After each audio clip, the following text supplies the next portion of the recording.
Welcome back to the Vulnerability School podcast. I'm so excited because today we have Kathleen Nilsen, and she is like a second mom to me, and I love her so much. She helps me with so much in my life, and I just really look up to her. And we are going to be talking all about her story today. She is such a unique human, and the main subject is grief, because she has experienced a lot of grief and she helps people in grief support groups. She's also a chaplain. So we're just going to get into all of it. Tell us a little bit about yourself and kind of where you grew up and just your story. Okay. I grew up in Salt Lake, Oakwood, Cottonwood High School. Went to the U, and then I moved to Boston to work, where I met my husband. And then we kind of moved all over the world for about 8 years. We were in Australia twice, Johannesburg, South Africa, Singapore, California, Florida, and then back to Salt Lake. And during that time, I was a full-time mom, had 5 kids. And then once the youngest was finishing high school, it's like, what's my second career? And that's when I was led into this chaplaincy program that really transformed a lot of how I feel about myself and others and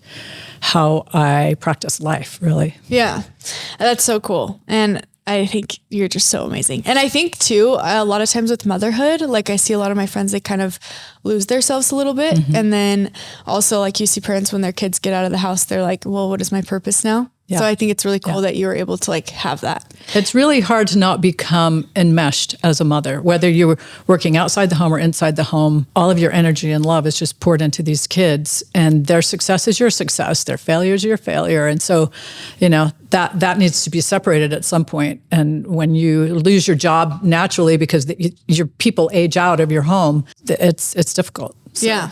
If you can do that all along, maybe you're not going to get as embedded in the psyche of your kids and in yourself, then I think that's a lot healthier. And we'll get into this later, but were you doing grief support groups while your kids were in the house? Yes. Okay. But they were mostly older. I think there were only the younger 2 still at home in high school. Oh, okay. Yeah. That's so cool. Well, something I wanted to talk about, because we've talked a little bit about this, is kind of like growing up, how like emotions kind of were just pushed to the side. Yeah. And then I want you to talk about that leading up to the passing of your father. Okay. Yeah, I think I'm 62 years old. So my generation really, we were rule keepers. We answered to people. We kind of did what we were told. It was a different time.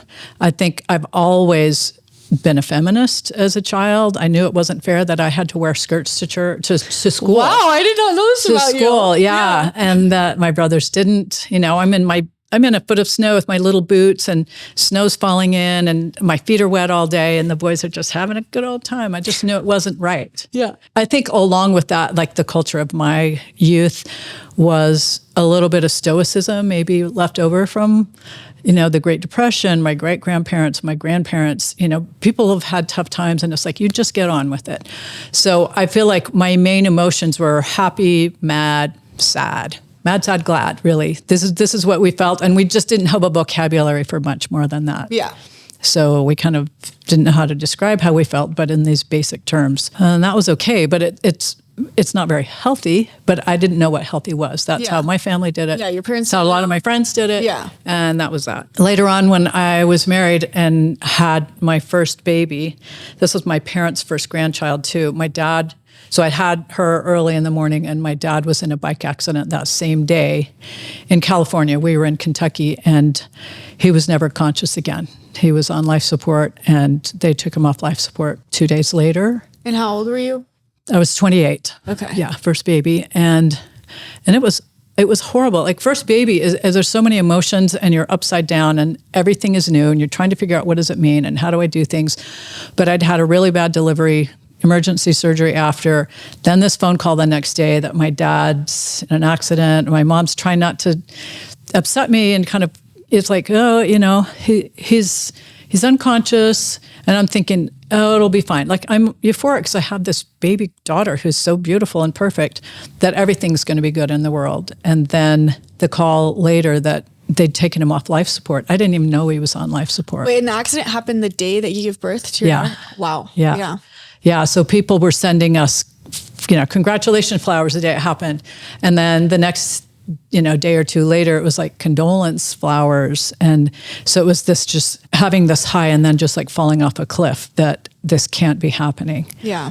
And my dad was so loved by everybody. He was the life of the party, and he was athletic and fun. And it was kind of fitting that he died riding a bike. He'd just put new rims on it, and a woman saw him just tip over. So we didn't really know what happened. He could have had like a widowmaker heart attack, or we had just figured he hit his head and, had an aneurysm or something. It just happened. It just is what it is. And so, my whole world was turned upside down. He was there. And then we're so excited. We're giving them this first grandchild, and then he wasn't there. And were you like really close to him growing up and stuff? Yeah, I think like he's my dad, We weren't best friends. Like he wasn't my closest confidant, but I loved him. Yeah. He was my dad. Mm-hmm. And he was always supportive, and he was everybody's friend's favorite, dad or Uncle Gene. I have only good things to say about him. He was a great dad. Yeah. And he would have been an amazing grandpa. Really, that is the hardest heartbreak, is that he didn't get to be grandpa. Yeah. My kids didn't get that. Yeah. Yeah. I'm so sorry. That makes me so sad. And that still hurts. It's been, 34 years. Yeah. I can only imagine. You taught me to say that. I can only imagine.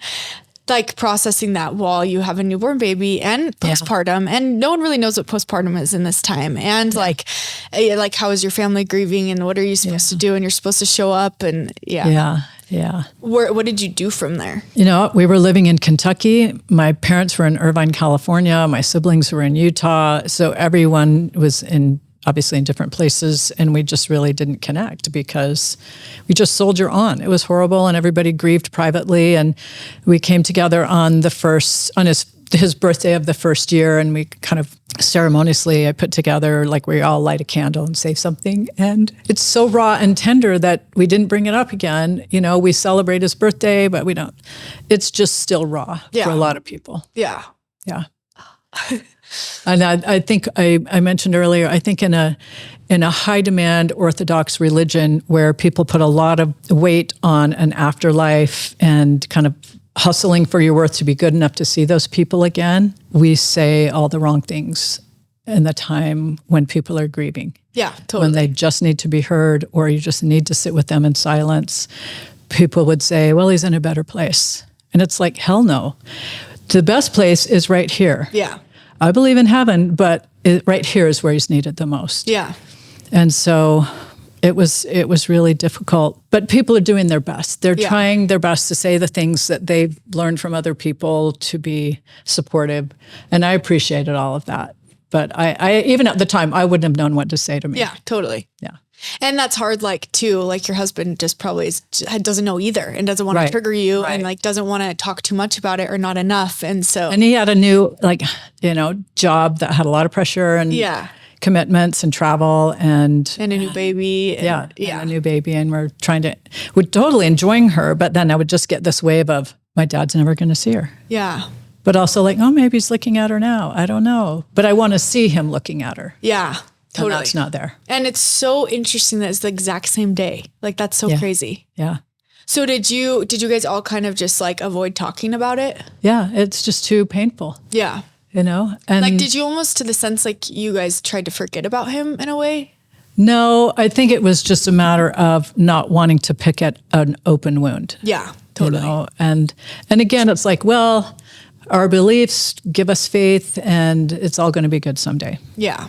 So I think we kind of leaned on that, and we didn't have really the emotional abundance to describe how we're feeling and really support each other. I mean, I love my family. My siblings are great. My mom's fantastic. It just was what it was. Yeah. I think now we can talk about them, and it's been so long. It's funny stories and good memories and all of that. And it's not, so hard, but telling the story, obviously, it's still a little bit of an open wound because I'm never going to get what my ideal was. Yeah, totally. And I think it's something that you really don't understand until you go through it too. Oh, for sure. Yeah. You didn't, and especially if you hadn't known anyone close to you that had passed away or gone through something similar, you don't know how to move through that or how to talk about them. And the people in your life don't really know how to talk about them either. No. And help you and support you. Yeah. I'm so sorry. It's a lifetime mourning too. It's not just like you mourned that, but like you're saying now, like your kids and your grandkids, like, don't get me. It's the sadness that keeps on giving. Yeah.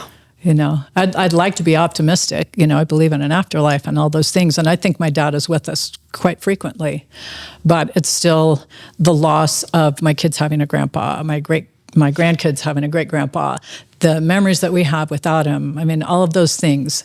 And I do believe that there's power from him to us and the energy and all the things that whatever he's doing. I just thought of this the other day, he'd be like 94 and maybe he'd have passed today or a year ago or 10 years ago, but it's still the decades I didn't get with him. Yeah, totally. Yeah. When did you start to really like process it? Because did you feel like you fully processed it when it happened, or did you feel like you just pushed it aside? Not at all. Yeah. Not at all. I pushed it aside. I had this new baby. I didn't have any resources. Again, I had my religious tradition of it's all going to be fine. You'll be an eternal family. And that was only mildly comforting. Yeah. Because I'm not on the other side. So it's not helping me in the moment. And I think that we like to think that it will, that it's placating. But when people are grieving and it's this like injury that you can't see, compassion is what helps. But people are doing their best. And we're so uneducated about grief that we fall short most of the time. So from that moment, did that like spark your interest a ton? Like no, not at all. Okay. It was, probably 20 years later that I just ignored it. I couldn't tell the story without crying, so I would just ignore it. In fact, right after, maybe it was like 6 weeks after I gave birth was my high school reunion, my 10-year high school reunion. And I remember a gathering at Liberty Park, and somebody who'd worked with my dad these are like, hometown girls like saying like, no, it wasn't her. Someone else who grew up in my neighborhood said like, how's your dad? Because everybody loved him, right? And I knew that I would just burst into tears. It was so fresh that I just said, oh, he's good. And someone else heard that and she's like, oh, I heard that your dad died. And then I felt like the biggest idiot. Like I'm not in denial. I just don't want to I don't want you all to see me sobbing and I've got this baby and my milk's letting down and like, I can't deal with that. It was enough to just show up. Like you can't get your feet under you for a long time. Generally, we say like the first year is like, it's the first everything. And so it's this really awful rebirth that nobody asks for. The first Christmas, the first everything, all the holidays, the special days you had with that person, whatever they are really painful. Yeah. And something that I think about a lot, this makes me very emotional. I think I've just never heard you talk so much about it. So it's just, I think people like are hurting when it first happens, but I think people really are hurting when everybody else forgot about Absolutely. What happened. Like 6 months, even like 3 months down the road when everybody kind of forgot, or 6 months. Well, most people figure that the funeral is going to really, inject you with a lot of love and that's going to carry you for the rest of your life. But the reality is you're probably numb at the funeral. Totally numb. Yeah. I was living in Louisville when we had the baby and we flew into town 10 days later. And the first time I saw my dad was in his casket at the viewing. And it was like, whoa, he's not here. I mean, that was comforting to me. I mean, I really felt like his essence is not here. Yeah. That's a shell. Mm-hmm. And so that stayed with me. It was like, that was comforting. That was a very, sort of epiphany for me that, the spirit really is something separate from the body because there is clearly has been, he's morphed somehow, but he's not here. Yeah. And do you remember like the last conversation you had with him? Yeah, when I called to tell him our baby was born, he was so excited, so happy. It was like 2 a.m., California time. It was like midnight. And they were just thrilled. Oh, so it's good. It's a happy memory. And I remember after he passed being desperate to remember stories about him. I think when someone passes quickly like that, you've just lost them so fast that it's like, I need to hold on to every good thing and everything. And at his viewing, a woman told me she dated him when she was 16 and she told this funny story. And it was like, thank you. Like, I can't get enough of that. Just help me remember. Yeah. Even though I remember tons of stuff, it was like, just keep him alive for me. Keep bringing me things. Yeah. So that was super helpful. I think stories, I just told this to a client, a patient's family the other day, like write down everything you remember about your family member and stories of them with, their child or something like that. Just get it on paper and give it to them because it's so emotional. You can't retain things. Your memory is like zero. You're just getting through the steps and the planning, and then this funeral that really, I don't know that it was really helpful. Like, these are milestones and you have to do these things, and it is somewhat cathartic, but then you're left with the rest of your life without that person. Yeah. And everybody else has celebrated them and they're kind of moving on, and when it's someone you're really close to, it's always there. Yeah. And how many siblings do you have? 5. 5. Okay. So your mom's just... And yeah, she's had 2 kids at home. My sister was 14. Yeah. Wow. Yeah, really hard. And that's so hard too, because for all of you, it's just like this person is here and then they're gone, and then no one knows how to move forward. So we're just going to do it. Well, and especially when it's a parent, okay, we've just lost the breadwinner, right? How's that going to affect you? Now you have housing insecurity, or you might, or, maybe your child can't go to college anymore. And the domino effect is enormous that you don't take into account for most people. Yeah. I see it all the time. It's really hard, really hard. So as you have gone through this process, and then I want you to get into a little bit about like the grief support groups and how you even started to do that. But I don't know if you want to talk about this before or after, about like what people said to you that you would recommend not saying, and things that you would want to hear in that situation, even to do with like I can't even imagine, that kind of stuff. Okay. While we're on funerals, let's talk about that. I recommended to you to not say, I can't imagine, because it creates a separation between you and the other person. You're like, I can't imagine what you're going through.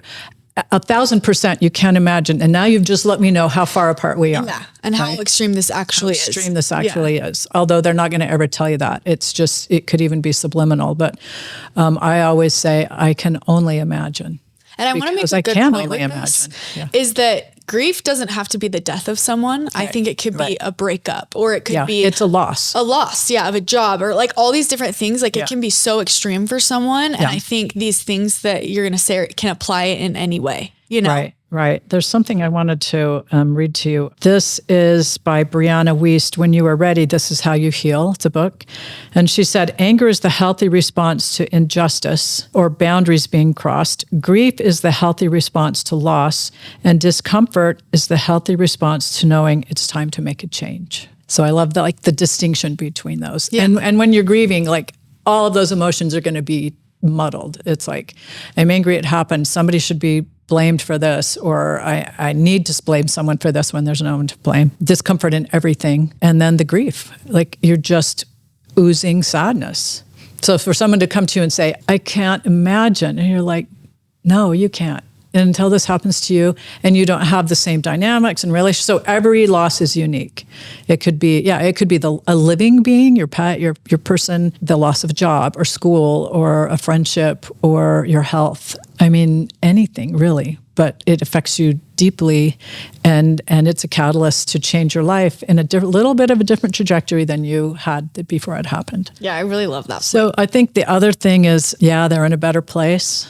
Never say that to a kid, never. Or to most people, it's like, no, my person's best place is with me. I would refrain early on from telling them, honestly, anything religious about where their person is or how they're going to get to their person. If you just walk the covenant path, you're going to see them again and you're going to make it. And it's like, it's still so raw, because some people are really angry at God for letting this happen. I had to, in my chaplaincy training, write a psalm of lament. And this is going to make me cry, because I didn't realize how angry I was at God for not giving us a miracle, right? Lazarus got raised from the dead. I believe my dad could have been healed. Why not us? Yeah.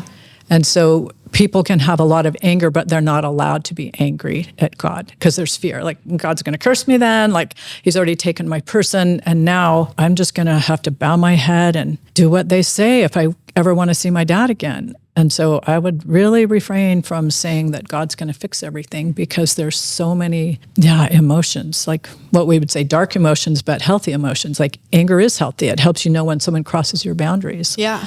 But anger at God can be healthy too, because it helps you wrestle with that relationship of deity and where it matters in your life. And did God really let your person die? Or was this a co-creation of some kind? And especially in deaths that are complicated, like suicides and murders and things like that. I would just try and be as compassionate as possible and not tell people how God thinks. Yeah. Or like you hear well, they just need to be a missionary on the other side now, Yeah. you know? Yeah. Yeah. That's your angel. They're going to help you. Yeah. It's like in the moment, I just want my person back. Yeah. That's all I want. We've kind of gone over this, but what do you think are like key things that you should say to someone? Should say? Yeah. I think it's really helpful to say, I am so sorry for the loss of your mom or your sister or your brother. And like I said, I couldn't get enough of stories or how people felt about my dad, because that kept his essence with me. So I think it's hard for people to say I'm sorry, because sometimes we associate that with like doing something wrong. Yeah. And it's not connected, but I'm sorry as a way of saying, I'm sorry for your pain. I'm sorry you're experiencing this. Can I sit with you? Yeah. Always use the person's name. If we keep talking about your brother, your niece, that still doesn't humanize her enough for the person who's in pain. Yeah. So, my dad's name was Gene. When people talk about, I had a patient last week who knew my dad. Wow. It was so awesome. He's telling me some stories I'd never heard after all these years. And it was like, wow, he knew my dad's brothers. He knew the kids' names. He knew where I lived on Fardown. It was amazing. So it was just such a happy little spark of a moment that was like, wow, thank you. That was such a gift. Yeah. Oh, that's so cool. Wow. Yeah, yeah. And I do feel like that's your dad kind of sending someone to show you, Yeah, it could be. That's so cool. Oh, I want to add something else. Okay. Don't compare someone's grief with your grief. When someone is grieving the loss of anything, don't interrupt their story. Because it's cathartic, right? There's sometimes it's word vomiting because they're so emotional, it needs to come out. And our tendency is to want to connect with them, right? Or fix it. And it's like, when my dad died. It's like, no, because now you're taking the focus off of them and it's on you. And even though it feels like you're making a connection, you're not. They're not hearing it. They're just being polite for a second for you to stop saying whatever it is, because they're still all in their head. So you just let them if they need an hour. I am really comfortable, and I wasn't before, but I can let people cry. I can be silent for as long as it takes. And the longer you're silent, sometimes it will bring out, because people are not accustomed to having, these awkward moments. But if you give people the gift of an awkward moment, they'll say more, and that's beneficial. Yeah. No, that's so true. I think there's so much power in that awkward silence. Yeah. Yeah. And I think the more comfortable you can be with it, like the better, like things just get, and you're able to have better conversations, because you're able to just take a second and think. Yeah. Like in chaplaincy, we say, don't just say something, stand there, right? I love that. Stand there. Yeah.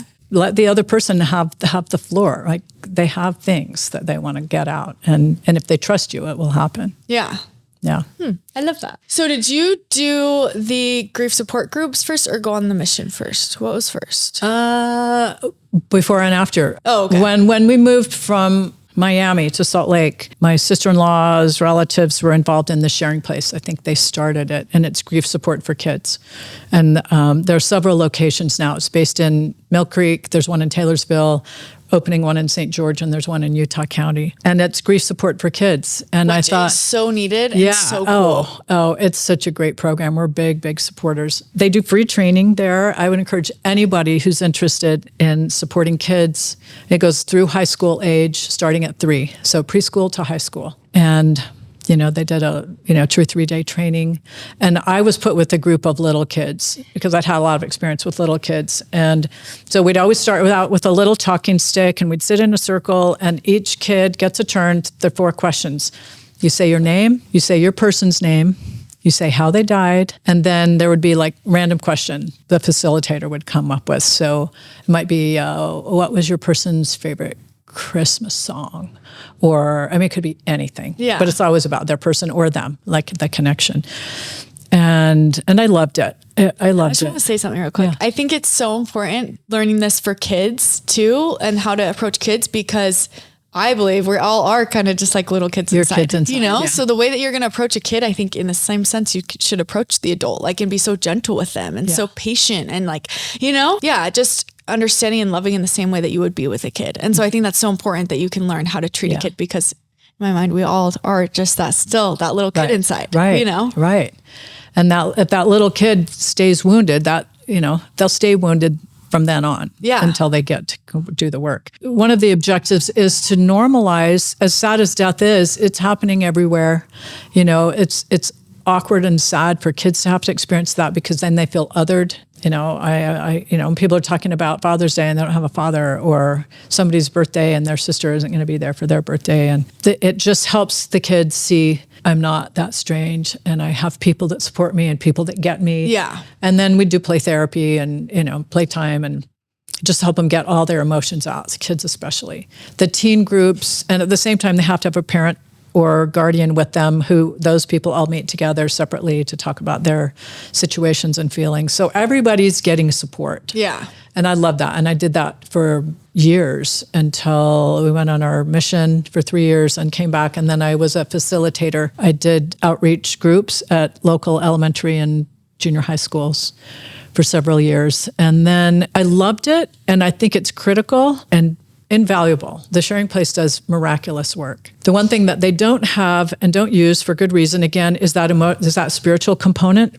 because when it's new and fresh and everybody has different ideas about spirituality or not, we're just dealing with the present. And so they work on that outside of there. But I just felt drawn to incorporate that spiritual part and decided, okay, my youngest is going to graduate soon. I was had a lot of time on my hands, and I decided to apply for social work at the University of Utah. And I had my application going, I had people writing me letters, all this stuff. And I went up there to get my transcripts. And by the time I got home, I just had this clear thought in my head, this is not for you. Yeah. That's really weird because you're doing something that's so good. Yeah. So I feel like I'd be confused. Yeah. Yeah. Wow. Yeah. Because I'm like, well, then what? This is a really good direction. I like this. I love school. I like learning. I could be a therapist, all those things. And it wasn't long after, like within days, that I saw a teacher from my kid's school her youngest graduated, and she had started this chaplaincy program. I'm like, I'm not even sure what that is, but she was talking about it online. Will you just explain what a chaplain is? Because I didn't know until I met you. Yeah. Good point. So a chaplain, mostly you hear about like a military chaplain, but a chaplain is like a pastor, a minister who provides spiritual and emotional support. So where I work at hospitals, I work for a group of hospitals. Like there are a few different ways to describe it. A couple of my favorite are, I try to create an environment where a patient can go a little crazy, right? Because they're just trying to hold it together for all their family members and everybody who's coming to visit. They could be in a lot of pain, but they're going to make nice because they want the visitors, they want the support. And, sometimes I'll wait until nobody's there. Those are the best visits. I mean, people tell me I want to die, but you wouldn't know that when the family's there. And I just try to create a place for them to really be able to be vulnerable and tell how hard it is and why. And I don't give advice. I'm not a therapist. My job is to ask questions. Sometimes I can tell people are avoiding saying something, and then I'll say, oh, it feels like you might want to express this, X, Y, Z, whatever. And then they start crying, and it's like, do you want to tell me about it? My main goal is to provide compassion. And this is for all ages, right? Mm-hmm. Wow. Mm-hmm. So what's the youngest client you've had? Well, I mean, in Salt Lake, we're so blessed to have primary children. So we don't get a lot of kids at my hospital, primarily at St. Mark's and, Lakeview, Bountiful. So I think that, I don't really get too many kids, some teens here and there, but most of them go to primaries, which is awesome. Anyway, so I found out about chaplaincy and I applied, and then COVID happened. So then I got bumped back, but I started in the fall. Oh, this is so recent. Maybe it was January, about 4 years ago. Yeah. So I did all of my clinical work and my classroom work. The chaplaincy program, ACPE, is sponsored by the Episcopal Church community through St. Mark's Hospital. It's nationally accredited. You could do it in a year if you did it full-time and did a residency full-time, but it's like full-time school and 40 hours a week and a lot of reading and papers. It's like a graduate level program. I didn't want to do it that fast, so I took a couple of years, but my first year was during COVID, and it was intense because I had a lot of, I have to do 300 hours in a semester of clinical work. So, an 8-hour, 10-hour shift overnight. Quick question. Yeah. Before you started doing this, had you gone to therapy on your own to kind of process? I'd had a little bit of therapy. Okay. But the chaplaincy is a ton of therapy. It's a lot of group therapy, individual therapy. Oh, okay. You have to write these papers, they have this assignment called, you have to write a verbatim. So you take an experience with the patient that you felt didn't go very well, and you write it out like a play. They said, you described the room, you described your thoughts, at the end of each statement. They said something, how did you feel? How did you think about that? How did it make you feel? And then you print it out and your class reads it like a play. And then they give like loving feedback of this critique, but you can hear it as people are reading your words. It's like, oh, these little epiphanies of like, I can see where I made it about me right there. Somebody's something, and it's like, oh, I remember that happened to me. And it's like, yeah, that we don't do that. I mean, that's a minor one, but I remember in my like third semester leaving and just thinking, I'm not good at this. I'm going to quit. I should quit. I should just quit, because my class, there are like 6 of us in each cohort, saw something in me that I completely missed during the visit. I thought someone had some elder abuse going on at home, and they're like, no, that's about you and your own kids, and it was like, oh, like not like physical abuse or anything, but emotional, like totally. Family dynamics. Mm-hmm. And I just felt like this is not right. And they were like, yeah, Kath, that's about you. And I was sobbing, and I just walked out of like, I'm not any good at this. Yeah. But I came back. But that was great therapy. I had to really be honest with myself, and I had a lot. It's like having a whole room of therapists go, but remember when you said, 4 weeks ago, this, da-da-da, and you're like, yeah, then they're calling your honesty like, yeah, nonstop. And I think that's one of the biggest things I learned about it, is how hard it is for people to be honest with themselves. Wow. Yeah. That's huge. It's really hard, because we have our ego and then we have our shadow, right? The shadow ego that always wants to not be seen and, lashing out or whatever. And then the ego's like, no, I'm good. I'm good at this. I'm good with people. I'm not rude, or I'm not underhanded, and it's like, yeah, we would think about that. Maybe I am a little bit. And then it was a gift to have people point those out to me. Yeah. Then also it just humbles you, and it's like, okay, I can take some punches. Yeah, bring them on, because I've had a lot of them now, and I get that I'm not so great, and it feels good to be humble. Yeah. I don't have to put on this bravado. Totally. I'm not an expert, and it was such a gift. Yeah, I think there's so much power in accepting that not all parts of you are good, and that's okay. Yeah. Like we all have bad parts of us. We're not all kind all the time, 100% perfect. And that's beautiful that we can experience so many different emotions, and because then we're able to empathize with other people too and understand them more. Yeah. I think, again, I was raised LDS as well. And it's like, we look at the scriptures and everybody says, I'm like, Nephi and Sam, and all the bad people are like Laman and Lemuel. I'm like, no, I've got a lot of everybody. Yeah. I mean, all of it's in me. Yeah. I love that. Yeah. That's so cool. I really love that. Yeah. So chaplaincy was amazing, and I love it. I love hospital chaplaincy. The thing I miss is like, I'm generally with a patient for maybe 15 minutes or an hour if it's a longer visit, and I may never see them again. Yeah. I know that I did my part. I did the best I could in the moment.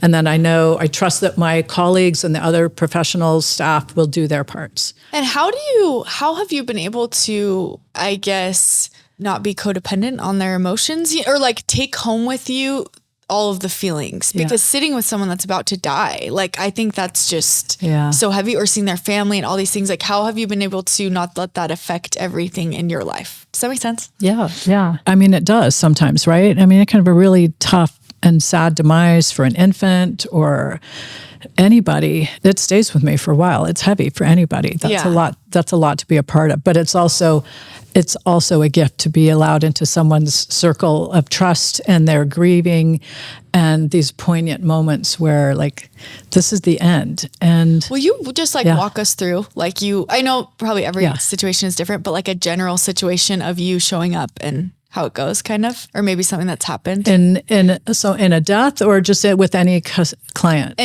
patient. Well, sometimes I'll get a staff request, or the patient will request a chaplain. And so, or I just cold call a ton. Like, we do rounds in ICU in the mornings, and then I'll just go around room to room. And I mean, like, more imminent ones, I'll go to those first, but then we'll just make rounds. And I'll just say to someone, I'm Kathleen. I'll say their name. I'm from spiritual and emotional care. I'm doing rounds. Because sometimes people the priest is coming to see me. Am I dying? Yeah. Yes, totally. Or their family members. It's all good. I'm doing this with everybody. I'm seeing everyone today, and I just want to check on you and see how you're feeling. Is this heavy on your heart? Do you have support? And we'll talk through. And some people don't want to go there. Other people want to talk sports and weather, and sports and weather is my cue that I'm not doing my job or that I'm not needed here. Or also sometimes we have to talk sports and weather so we can depressurize the room. And maybe they can trust you. Then they can trust me. And so there's that. But I mean, the hardest ones, when we have like Donor Connect come and there's a 20-year-old that's on life support and they're donating a heart or whatever can be harvested to save others. Yeah. Those are they're so intense and so personal and so beautiful that family will do that for other people, and also in the honor of their loved one. And those are some of my most poignant by far. Or the death of babies is really, really tough, especially being having my own family. And, I can't really share any particulars, but those are really sacred experiences. So again, my job then, like like if someone is dying, sometimes the family doesn't need any help. Sometimes the family, the dynamics are uncomfortable. Some people aren't allowed in the room with other people. Yeah, and so I'm coordinating who can do what, or maybe there's a restraining order on somebody and they can't be there at all. And then we have to get security involved. And, but it's such hard times. It brings out everything in everybody. And we just try and be as kind as possible and understanding that if someone's angry, maybe that's the way they're expressing their fear. And, we just try and talk through things and kind of help people just find a place where they can be a little peaceful. Yeah. I mean, sometimes that's impossible and we just work with it. Do people share a lot of regrets with you? Not so much, like because I work in ICU where a lot of people are intubated or they're unconscious when they pass. A lot of my work in those times are with the families. Oh, yeah. And then sometimes we'll get regrets that they didn't get more time or that they didn't apologize or, things that you would think about. But mostly it's grief. They didn't get there in time to say goodbye, or they were estranged and they didn't heal the relationship, or it's just really hard. Yeah. Their hearts are breaking. It's really hard. I just sit with people. Sometimes we talk through, like recently, like what happens next? This person has an imminent death coming, and so the family wants to know how that's going to play out. What happens afterwards? And I remember this was like a light moment of humor. A patient had passed. The family just wanted to be in the room alone, and then it came in after, and I'm just saying, I'm here. I just want to talk through what happens next. And they were like, yeah, is he going to go to heaven? We're debating this, So we all laughed. I'm like, okay, I don't know that kind of what's next. I'm talking about mortuary. And so we all had a good laugh. But this was an elderly person. And, some deaths are not as grief-stricken as others. Yeah. And I think, I don't know, you've probably just learned so much about death and grieving, because I think another aspect is like, too, I bet people grieve someone that maybe didn't treat them the best either, Yeah. And I think that's a whole nother aspect of it. Yeah. And that, I mean, I work in a hospital. Like I said, I don't get to see people over extended periods of time because I only work part-time too. So you kind of mostly see days. I'm like the substitute chaplain. So I kind of... Do you just see them, like most families, you only see them once? Well, I'm thinking of my COVID experience where this was my normal. We had deaths every day. Yeah. Every day. And so, but some people were in ICU for a month or 2 months. That would be really long for a COVID patient. Yeah, I'd get to know families pretty well. Because also at St. Mark's, it's a level 2, like a trauma 2 hospital. So we get life flight nearly daily, or at least during COVID we did. So there was a lot of death, and that was a really heavy baptism into grief and helping families with that. And it brought up my own. I remember my very first visit with a patient was a woman who was dying of cancer, and she was young, and she had a young family, and I went in to see her. She looked at me and she said, "Why am I dying and not you?" And luckily it had training, right? And so I said, "I don't know. You're right. It should be me. I'm 20 years older than you. It should be me, but I don't know." Wow. I don't try to tell people what to believe. And so that was intense, but I came out of there and I was so overwhelmed with grief and like the sadness of that. And then I realized I was grieving. My mom had breast cancer, and I was about in my 20s, and I hadn't ever grieved that experience. She survived it, thank heavens, but it was like this could be me. I could be her daughter. This could have been my mom. Yeah. And all of that started coming out. And one of the nurses, like, I didn't know anybody. And the nurse was like, that's pretty hard in there, isn't it? I was like, yeah. And I'm embarrassed because I'm trying to be professional. And I have I didn't know what to do with what was happening to me. Totally. Yeah. It took me a while to figure it out. Then had to write a paper on it, of course. So, So then you really processed it. Then I really got it out there. And so it's all helpful. It's all helpful, but it's hard. You have to go through the hard to get to the good. In all of this process, have you been able to like help your family processing like the death of your father? Do you feel like your mom? Not really. I think it's just been so long now that we've all gotten into a groove and we're not so sad, Yeah. There are grandkids and great grandkids, and it's a new normal. Yeah, totally. Yeah.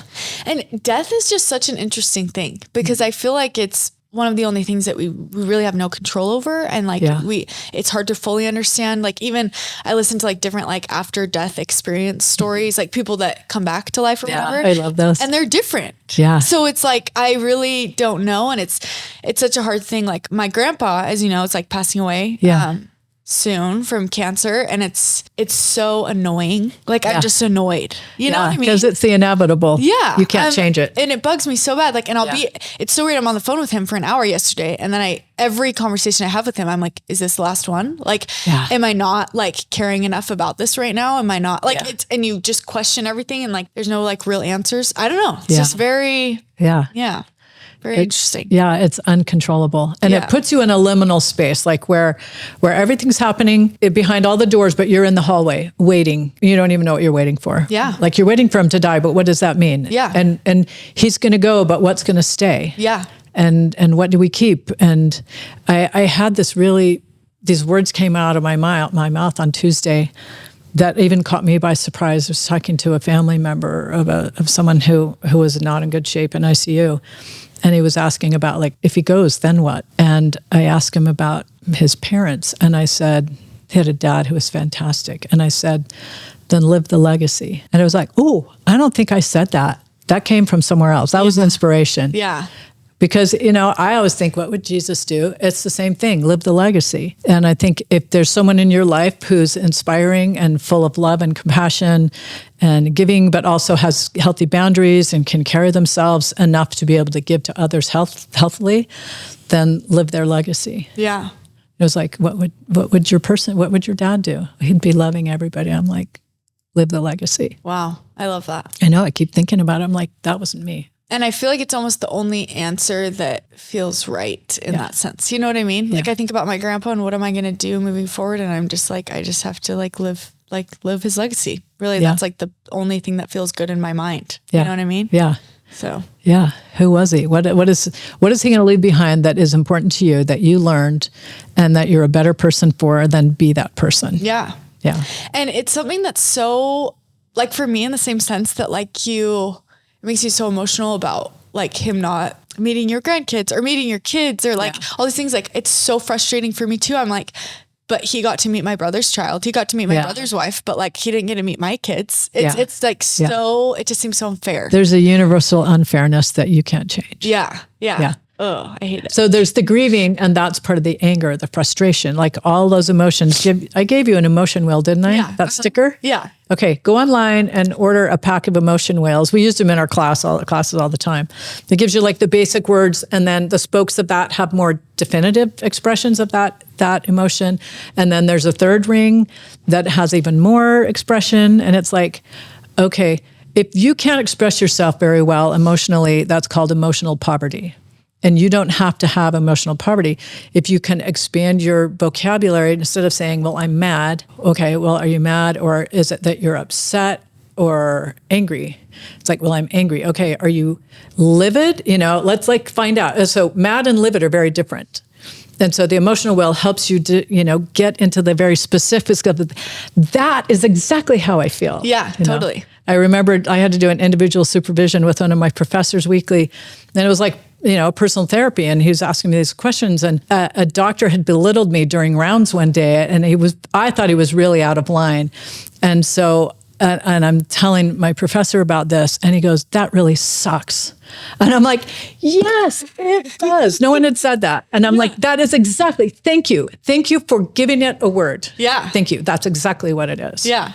Yeah, it hit the target. So you can be helpful to yourself, but also to others when you can help them define what it is that's going to, like, yes, thank you. Our minds just met. Thank you. Because if not, I feel like it almost feels like this emptiness of like this, you just don't know what it is. And it's just so frustrating. And then you just like let it go, but it's just like still not solved. Yeah. It almost solves it for you. Yeah. Just understanding what's going on. It's a degree of healing. Yeah. Yeah. So I can put a word to it. Now I can define it. Now I know what it is. And now I'm not seething in it so much because I can label it. Yeah. And I can like tuck it away. And it didn't bother me as much. But also someone had compassion for me or empathy and just said, if that had happened to me, that would suck. I bet that sucked for you. And I'm like, yes. Yes. Thank you. Yes. Thank you. It's been like a week and no one has like got what I felt. Yeah. And like, I love him for that. Okay, I have a question for you. Okay. If someone was going through exactly what you went through with your dad right now, what would you tell them? Or like if you could go back to yourself in that situation, what would you tell them? I wouldn't try and explain it away. I would say, again, my heart is breaking for you. I am so sorry this is happening to you. And because it's happening to you, it's happening to me. Not in the same way, but I am crying for you.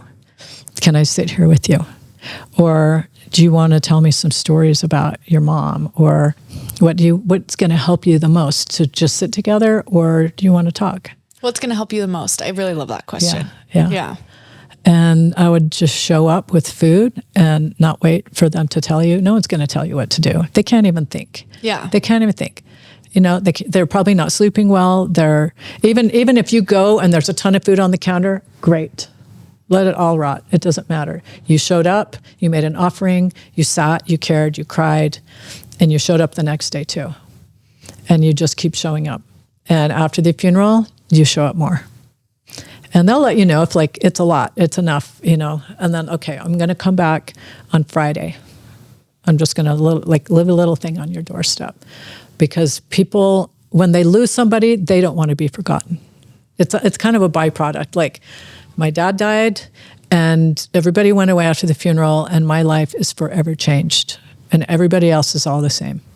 But if somebody can remember, my life has changed, it changes me. And I needed that. Yeah. That's so beautiful. So I want to just dive in a little bit because you and your husband were mission presidents. I say mission presidents. Mission leaders, they say now. It's better than mission president and mission president's wife. And yeah, that's what I was thinking. Because that was horrific. That doesn't really give you any credit. So mission leaders in Ohio. When I served my LDS mission, I served in Argentina, and I would look at my mission president and I was just like, I never want to do that in my life. I think before I went on an LDS mission, I did. But after that, I never wanted to go. I had never thought about doing it in my lifetime either. I literally was telling you before, I saw all of his hair disappear throughout my whole mission. It went gray and then it disappeared because all the stress, you know? Yeah, there's a lot of stress. Gone. So I just kind of want to hear about a little bit of your experience in that and what you learned about yourself and how you were able to be there for people. I just want to know your thoughts. It's an interesting like metamorphosis of being a mission leader, because you really get almost no training. The MTC isn't how to run a mission. And it's 3 years. It's 3 years. Yeah. 3 years start to finish. And we took we have 5 kids. The youngest 3 went with us. And our oldest daughter started her junior year of high school. And then our next son started freshman year of high school. That was brutal. And then our youngest, I think, did like 5th, 6th, 7th grade there. And he was like, had friends the first day. The neighbors had a pool. He was in it. You know, the other neighbors had a dog and another kid his age 2 doors down. So like, will you explain kind of what a mission leader does for someone? Okay. So mission leaders, we had almost by the end of our mission, we had 250 missionaries between the ages of 18 and like 27 maybe, but mostly 23, 24. And then a handful of senior couples. So those are adults, you know, usually over 50. We had half of Ohio, parts of Indiana, northern Kentucky, and we oversee everything that has to do with their living arrangements, their finances, what they teach, how they behave, if they wreck cars, you know, if they set their apartment on fire by accident and burn their hands, and like it was all there. Yeah. So emotional well-being, spiritual well-being, all of it. So it's like people joke, it's like, having scout camp for 3 years, but way more scouts. Yeah, true. That's about right. So I think initially it was like, well, the objective is to find, teach, and baptize people, right? And so when I was younger, my guy friends were all going on missions because I was discouraged from going on a mission. My job was to stay home and find someone to marry and go to college just in case my husband got sick. Or, we've evolved, thank goodness. But I just thought they went on a mission. They were good. They would check the box. They came home. They're an honorable return missionary. And I went out there and realized every person is someone's kid, and they have the vast variety of personalities and experiences and intelligence and opportunity or lack thereof, privilege, no privilege. So everyone is so unique. We used to look at it on integer, it's like some come in at a -4 just based on their life experience and circumstances, and some might come in on a +5 and move to a 7, but your -4 moved to a +2. That is huge growth. But it was also frustrating because it was like, they're not ready, or they, and some were uber ready, and you just wanted everybody get out there and do your jobs. And really, the whole thing, it took us a little while to figure out our job as the missionaries, not the baptisms. If that happens, that's nice. Yeah. But I think the missionary program is one of the most inspired things ever. I absolutely loved it. Initially, I'd be so angry when we'd get a missionary struggling, or we'd get a call from the MTC saying we got a little red flag here, la, la, la. And I'd be like, then don't send them. If they're having a nervous breakdown, don't send them. Yeah. And it's like, well, sometimes they'll do better once they get out of the MTC, which I agree with. But I eventually got to the point where I just send them all. Send them all. I think everyone should move away from home, have to wear your heart on your sleeve, figure out what you believe, what you don't believe, and tell it to other people and see if it sticks, and stretch yourself like you've never, and probably will never be stretched again. You'll have periods of a death, but for a year and a half or 2 years to live with someone else that you would never choose, for months at a time. Different country. Yeah. Or you're in a different country. Yeah. And doesn't speak your language. I think it's genius. It really is, because you totally get outside of yourself. And a lot of people come into it they were an all-star at sports or music or debate or whatever it was. And you get into a mission, it's nobody cares. And now you're all the same. Yeah. And nobody cares. And now you got to go do this thing that you would never elect to do on your own. There's a lot of pressure, right? Yeah. It's magnificent. I remember a missionary came in and was really struggling and having such a hard time, and kept calling. I was over mental, physical health. I did all that. And just struggling, crying, upset. Didn't like this, didn't like that. It was hard. And finally one time calling and just saying, I'm broken. And I'm like, yes, I've been waiting for this. Because now you can grow. Yeah. Right? Totally. It's like a seed. A seed has to break open. And I said, I've been waiting. And they were like, what? And I'm like, yes, you haven't cried hard enough. This is it. You have finally reached your rock bottom, so you can grow. Everything else was the problem, not you. But you were the problem. And so let's start working with you. And so I love that about the program. And that happened to myself. I remember being so mad one time early on, probably throughout the whole thing here and there, but being so mad at everybody. It's you start your mission, it's every day is Sunday. I remember thinking, when do we get a day that is not Sunday? Yeah.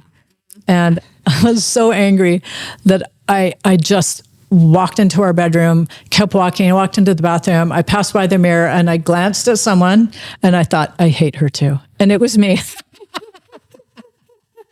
I was so done with all of it. There's family stress. We have these kids. There's all this pressure on my husband, pressure on me. And it's okay.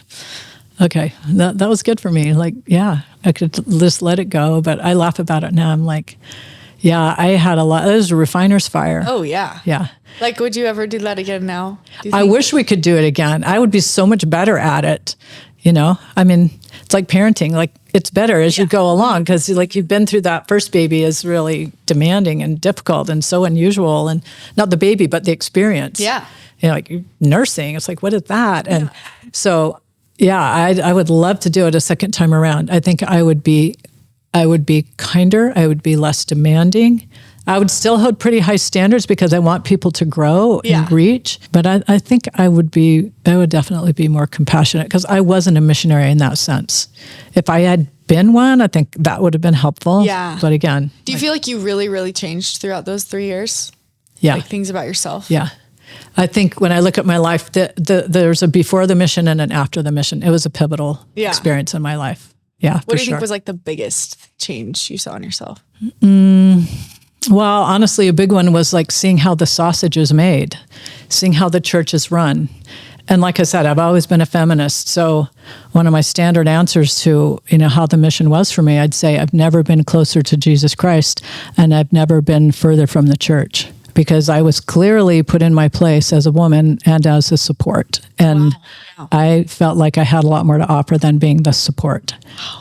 And my husband was fantastic. He's like, let me take a ton of responsibility, but that I had to take it from someone was bothersome. Yes, totally. Yeah. I understand that.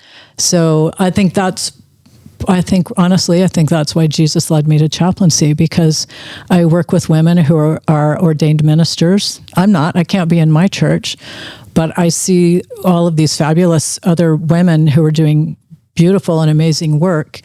And in their churches, this is just normal. I mean, everyone can share all the labor. And, their churches haven't imploded and, beautiful things are happening. So I think really Jesus saved me by putting me in a place where I can feel like I can use all my talents. Yeah. I love that. That's so cool. I really, really, really love that. And I love that you do like have this full calling and like you act on it and it's like your job and I just think it's so beautiful. Yeah. Yeah. Thanks. Yeah. I do love it. You're very inspiring. Thank you. I wanted to read a quote to you by someone I learned about in my chaplaincy training. It's a Catholic priest named Henry Nouwen, and he's considered like the father of clinical pastoral education, CPE, what I did in my program. So basically like hospital chaplaincy, Yeah. There's hospital chaplaincy, military, and hospice. Okay. And he said, and it's a quote on compassion, and you're asking the question like, if there's one thing you want people to know, what would it be? And to me, this says it all. Okay. Let's hear it. He said, compassion asks us to go where it hurts, to enter into the places of pain, to share in brokenness, fear, confusion, and anguish. Compassion challenges us to cry out with those in misery, to mourn with those who are lonely, to weep with those in tears. Compassion requires us to be weak with the weak, vulnerable with the vulnerable, and powerless with the powerless. Compassion means full immersion in the condition of being human. I love that. Yeah. That's so beautiful. Learn to love yourself and learn how to love other people. Yeah. Yeah. Wow. Well, thank you so much. You're welcome. You are such an inspiring person. I'm so excited for people to listen to this, especially I think so many people will relate to so many different aspects. Like, for one, the feminism. Yeah. Always. Yeah, the feminism, and then like the experience with your father, and then, going in the grief counseling groups. Like, I just think it's all so cool. Yeah. And it's a cool journey. I think a lot of your life, you don't see how it all fits together into like hindsight, right? Yeah. And then I'm looking back going, oh, I can see a little thread through all of this. Yeah. I mean, my dad's death was horrible, but I'm looking at it now. It's like, oh, I'm paying forward what I learned. And we all can, whatever it is, if you can learn to be compassionate, it's a way to pay it forward, which makes some kind of beauty out of the misery. Yeah. And I think something that you do so well is you just do something, like you just did the grief support groups, or like you just became a chaplain and I know it's hard to do that, but I think like doing something with your grief and with your pain and being compassionate with others is so helpful. And I think it's helped you become the best version of yourself too. Yeah. Definitely. It challenges you to break new ground. And to me, like back to the mission, we always say, like all of our missionaries could tell you, we said, there's no growth in the comfort zone and no comfort in the growth zone. So we're always looking for discomfort, and you get to a level that's like, okay, I feel pretty good about this. It's like, okay, what's the next? Yeah. Where's the next growth? Always. Yeah. Darn it. You have that little sense of like, and then boom, again. Here you go. Yeah. So. Well, thank you so much. I'm going to add your Instagram on there if someone wants to like reach out to you or contact you or all the things. Well, we always on the podcast in the name of vulnerability. Amen. Amen.